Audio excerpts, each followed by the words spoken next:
Dalawa na lang po rito. I love you.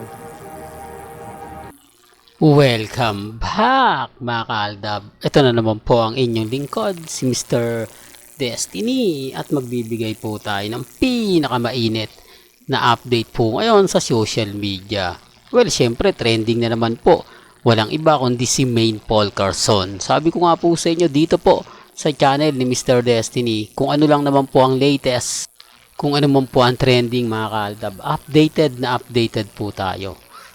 Di po ba? Yan ang sinasabi ko, lagi kong pinapaliwanag po sa inyo. Walang ilalagpas po kapag ako ang nagbibigay po ng mga update, lalo na nga po kahit throwback video. Di po ba? Dito lang sa throwback video na to, marami nang kinilig. Di po ba? Tapos nag-I love you pa si Alden Richards kay Maine Paul Carson. Dito pa lang may mali na no? Pero gaya ng sinabi natin, throwback lang yan, di po ba? Yun naman po yung pambabasak nila. Hindi, throwback lang yan, Mr. Destiny. Matagal nang wala yan, tapos na yung boxing, may nanalo na. Tanggapin nyo na yung katotohanan na wala na, di po ba? Wala naman po silang bibig eh. Di po ba? Kapag talo na sila, kapag sa tingin nila affected sila, wala na, hindi na po sila makapag-re-react pa. Ito yung lagi kong sinasabi at pinapaliwanag. May mga bagay-bagay po na kailangan ko itong sabihin, kailangan ko itong ipaliwanag. Di po ba? Sa dami po kasi ngayon ng mga issue, sa dami po kasi ngayon ng mga nagsasabing ganito, nagsasabi ng ganon, di po ba? Kampante lang. Sabi ko nga po sa inyo, ako, masaya po ako lalo na po pagdating sa social media. Ako, masaya ako mga kaaltab, lalo na nga po kapag pinag-uusapan natin sila Mengay at Tisoy. Di po ba? Kahit ano naman po kasi sabihin natin, kahit naman po ano gawin natin, di po, relax lang, kampante lang. Basta tayo mga kaaldab, kung ano po yung nababasa ninyo, napapanood, napapakinggan, relax lang po kayo. Darating naman po yung point, tayo naman po yung panalo sa bandang huli. Di po ba? At yung mga sinasabi po nila, hayaan nyo na lang. Di po, mas maganda pa nga pong panoorin yung mga ganito eh. Walang halong edited, talagang totoo at real, po ba? Kaya lang syempre matagal na, yun naman po yung lagi nilang sinasabi. At lagi ko naman po ulit-ulit pong pinapaliwanag na dito lang naman po tayo kumukuha sa mga throwback na totoo naman po't naganap at nangyari. Hindi po ba? Pero bago natin ipagpatuloy itong update natin, kung bago ka lang sa channel na to at isa kang true-blooded Aldab Nation na nagmamahal kina Mengay at Tisoy, tama po ang channel na pinuntahan mo, kaya consider na po kitang bagong subscriber. At huwag mong kalimutang i-share ang mga video po natin sa mga mami, sa mga titas, at sa mga senior.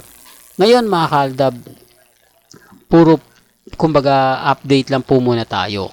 Wala munang ganap ngayon kay Alden, kumbaga kung anong ginagawa niya, di po ba, kung kailan nga po ba talaga ang showing ng pelikula niya, hindi pa rin po sila naglalabas at wala pa po siyang interview sa GMA Kapuso. Marami po kasi nagtatanong, nagtataka, parang sobrang busy ngayon talaga ni Alden Richards. Kaliwat kanan nga po ang mga kaganapan. Pero gaya ng sinabi ko, depende na lang to sa sitwasyon. Depende na lang po ito sa mga makakalap nating impormasyon, dahil maingay na maingay nga po ang Coldplay, kaya tahimik si Alden para nga po masabi na hindi po siya nagpunta, hindi po siya nanood, di po ba? Kaya nga po relax lang sa mga mami, sa mga tita, sa mga sinjoy, enjoy lang po kayo.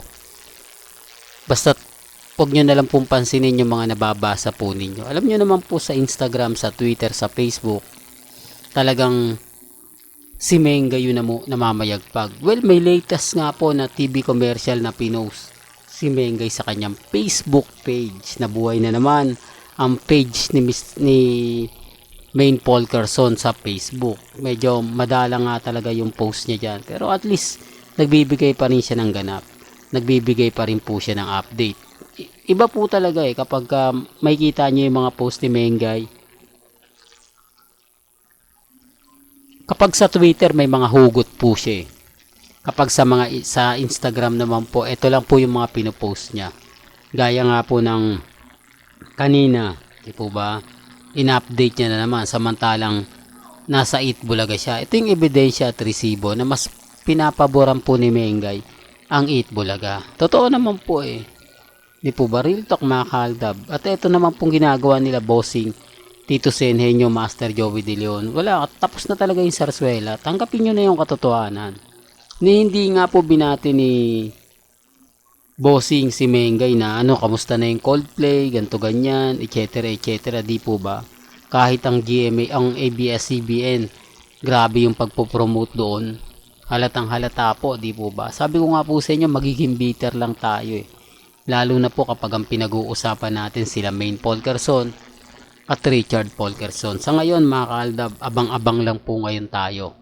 Baka maya-maya may update na po patungkol po kay Alden, kung ano na nga po ba ang pinaka-latest, kung ano na nga po ba yung pinaka-trending. Yan naman po yung lagi nyo maaasahan sa channel ni Mr. Destiny. Lahat po na mga update na gusto nyo mapanood, mapakinggan, relax lang po kayo. Maging matatag, maging kampante. Sa dami kasi ng mga bali-balita ngayon sa Instagram, sa Twitter, sa Facebook, di po ba? Kaya nga po kita nyo si Mr. Destiny, relax na relax lang. Kasi alam ko na maya-maya lang magkakaroon na naman po tayo ng mga magandang update na kung saan bubulabugin na naman po natin sila. Di po ba? Sabi ko nga po sa inyo, pag trending si Maine Polkerson, maya-maya trending si Alden. Real talk yan. Siyempre, papakita ko na naman po sa inyo. Baka sasabihin ng iba, hindi, ini-edit lang yan. Yun din yan, binabago lang. Hindi po. Mapapansin nyo naman po yan kung ano yung celebrity trending in the Philippines. Di po ba?